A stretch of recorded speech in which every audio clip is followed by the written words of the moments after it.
Gerardo, buenas tardes. ¿Qué tal? Buenas tardes, Julio. Gracias, Gerardo.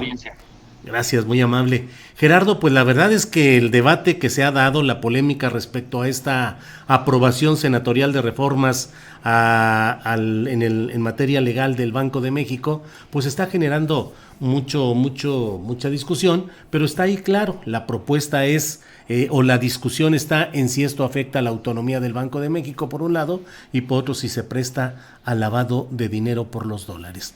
Te pregunto, Gerardo, ¿este es el hecho legislativo que más signifique una intrusión en la autonomía del Banco de México?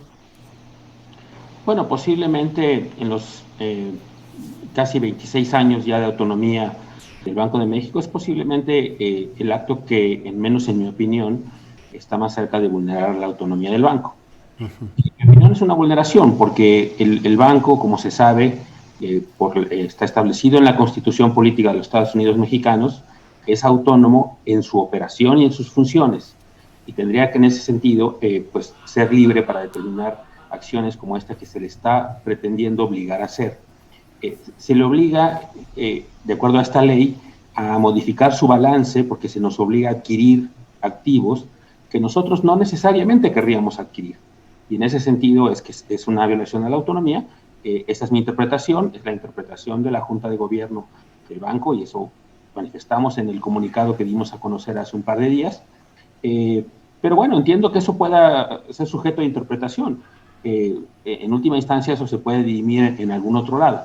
Pero mira, más que eso, más que el tema de que es importante y muy importante y no quisiera minimizarlo, pero está la otra dimensión que de hecho es aún quizá más trascendental, que es el hecho de que se está poniendo en riesgo las reservas internacionales del país, poder usarlas, poder disponer de ellas, porque la propuesta tal como está establecida, en realidad lo que puede hacer es abrir la puerta al dinero sucio, de procedencia ilícita, que puede entrar en mucho mayor magnitud a las instituciones financieras del país y por esa vía a las reservas del Banco de México. En ese sentido, pues pone en riesgo la posibilidad de que instituciones financieras internacionales que están luchando contra el lavado de dinero pudieran en algún momento tomar una acción en contra de las cuentas del Banco de México y por lo tanto congelar, suspender, hacer y poco disponibles o indisponibles las reservas del Banco de México para que podamos seguirlas usando para los fines que la ley establece que es nuestro mandato.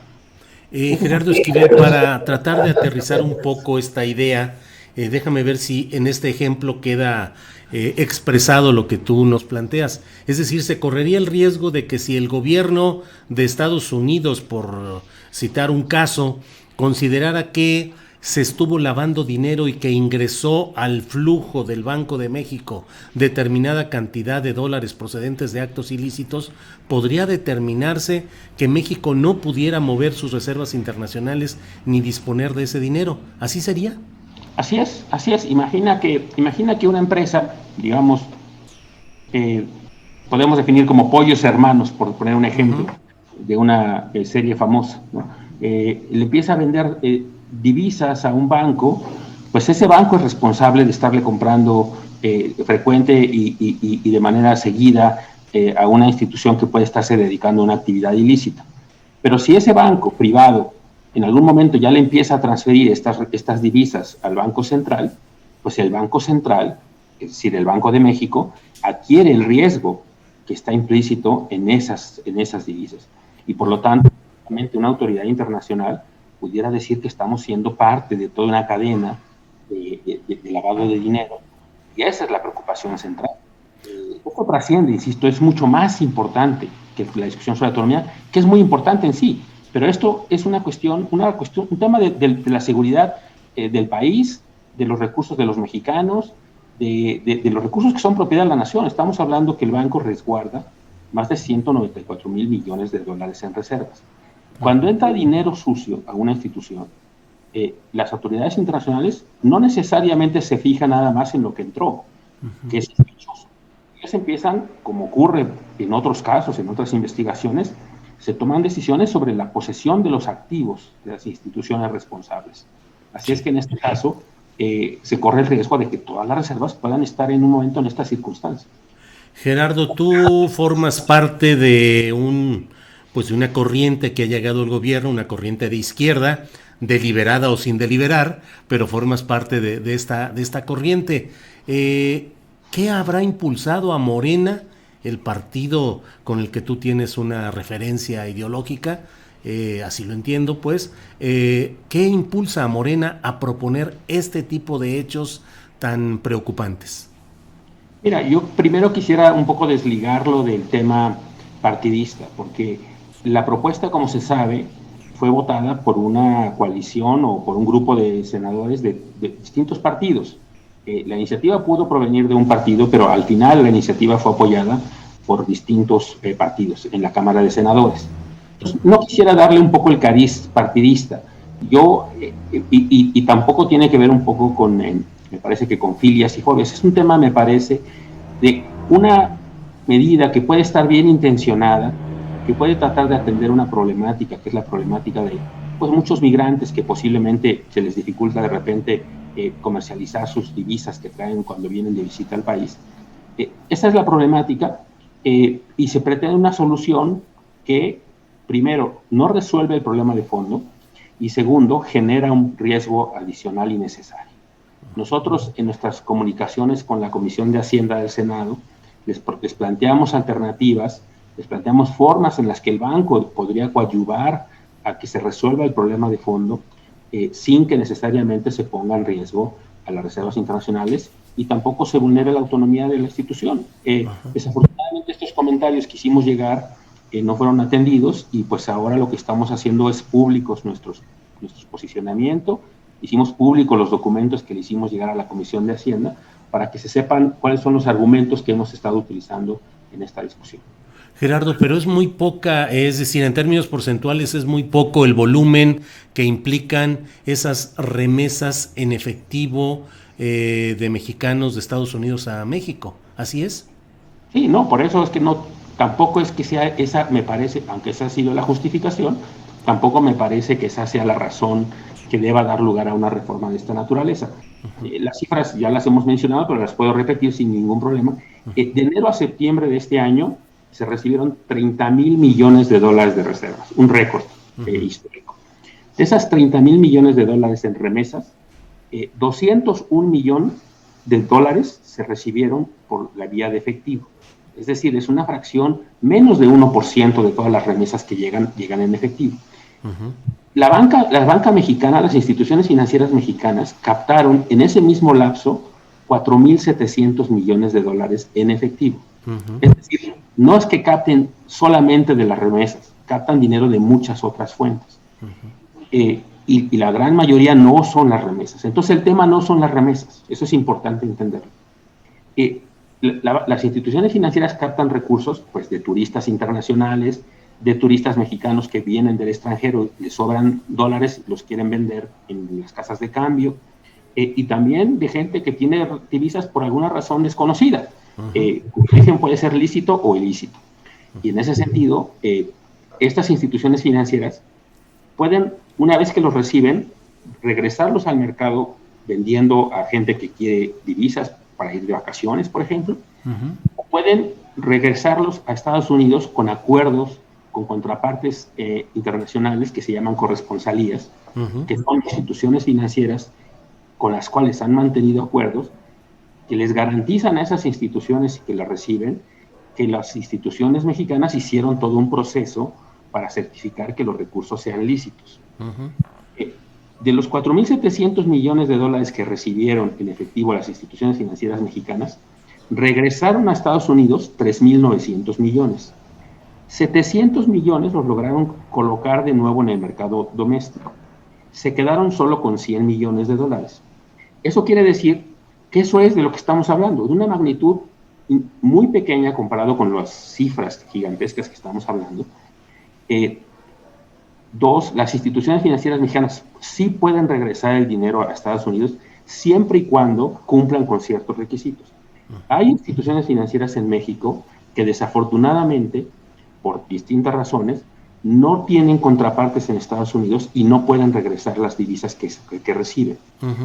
Esas instituciones, que suelen ser, por cierto, las que tienen mayores indicadores de riesgo de que estén recibiendo dinero de procedencia ilícita y por eso no pueden lograr una contraparte en Estados Unidos, son las que estaríamos comprándole las reservas en el Banco de México.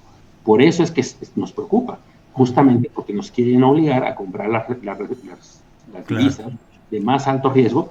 Y además, con una ley de esta naturaleza, pues todas las instituciones financieras pueden relajar sus mecanismos de control, como ya no tienen que enviarlos a Estados Unidos por la vía de las corresponsalías, sino que van a poder vender libremente a nosotros, pues también se pueden relajar los mecanismos de control, y ahí es abrir la puerta, una caja de Pandora, me parece, al potencial dinero sucio del narcotráfico, de otras actividades. Gerardo, ¿hay algunas empresas caracterizadas por ser las principales en la recaudación de ese tipo de remesas en efectivo y su procesamiento en México? Es decir, ¿hay algunas instituciones financieras o bancarias que son las que principalmente serían beneficiadas por este proceso del que estamos hablando?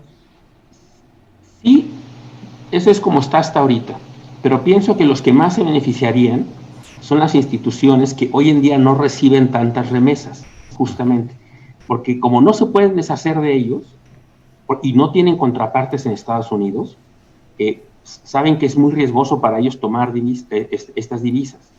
Entonces, quizá quien más se beneficiaría, paradójicamente, son las instituciones que hoy en día no reciben tanto porque no lo pueden hacer por las restricciones existentes, y que si se relajan las restricciones van a empezar a crecer su participación en el mercado de las divisas en efectivo.